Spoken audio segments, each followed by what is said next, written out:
حضرت ابراهیم مأمور می شود نوجوان خودش رو به دست خودش به قتل برسونه. امر الهی است، آزمایش الهی است. اون هم فرزندی که سالهای متمادی از او وجود او محروم بوده.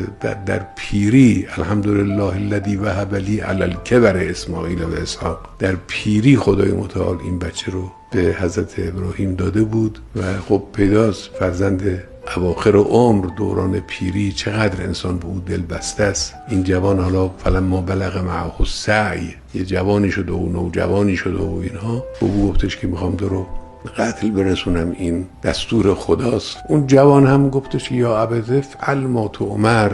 ببینید اینا حوادث عجیب تاریخ دین، تاریخ دینداری، تاریخ ایمان، تاریخ اسلام. اینها این چیزها رو ما در گذشته خودمون، در سابقه دینداری خودمون اینها رو داریم که پدر پیر حاضر جوان خودش رو به دست خودش به خاطر دستور خداوند قربانی کنه و جوان هم با کمال میل و طوع و رغبت میگه افعل ما تؤمر، خواهی دید که من تحمل میکنم.